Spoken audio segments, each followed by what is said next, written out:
असफलता का मतलब क्या है?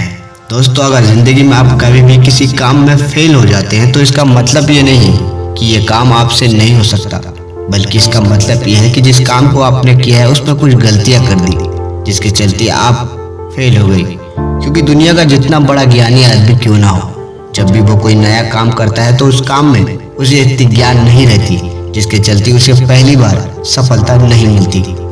तो आज के इस वीडियो में हम जानेंगे कि कैसे इंसान फेल होने के बाद भी सफलता और इतनी उपलब्धि पाई जिसकी वजह से आज उनकी नाम हम इस वीडियो में बताएंगे। इसका बहुत बड़ा एग्जाम्पल थॉमस अल्वा एडिसन है। थॉमस अल्वा एडिसन एक ऐसा इंसान जिसने बल्ब की खोज की।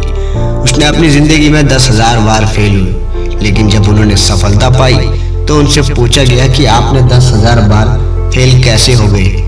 तो उन्होंने बताया कि दरअसल मैं 10,000 बार फेल नहीं हुआ, बल्कि मैंने 10,000 बार उन गलत रास्तों को चुन लिया जिसके चलते मुझे सफलता नहीं मिली।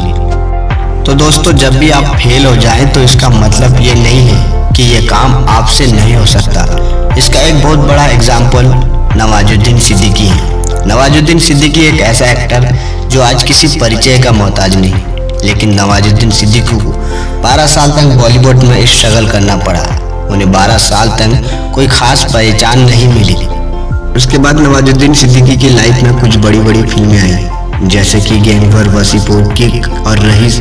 ये वो बड़ी बड़ी फिल्में थी जिसने नवाजुद्दीन को एक बड़ा स्टार बना दिया। नवाजुद्दीन सिद्दीकी ने अपने एक इंटरव्यू में बताया कि मेरे पास कोई बड़ी पहचान नहीं थी, जिसके चलते मुझे बॉलीवुड में 12 साल लग गए काम मिलने में। नवाजुद्दीन सिद्दीकी ने कहा कि मुझे बॉलीवुड का कोई ज्ञान नहीं था, लेकिन मुझे आज बड़ी बड़ी फिल्में इसीलिए मिल रही हैं कि मैंने छोटी छोटी रोल्स को की है और छोटे छोटे फिल्में की हैं, जिसके चलते लोगों से मेरी धीरे धीरे जान पहचान बनी और लोगों ने मेरी एक्टिंग और मेरे टैलेंट को समझा, जिसके चलते आज मुझे बड़ी बड़ी फिल्में भी मिलती हैं। तो दोस्तों, जब भी आप फेल हो जाते हैं तो ये ना समझे कि ये काम आपसे नहीं हो सकता।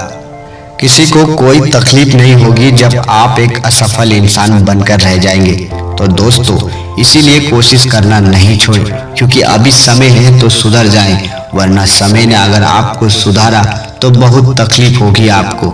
आई होप मेरी बात आपको समझ आ गई।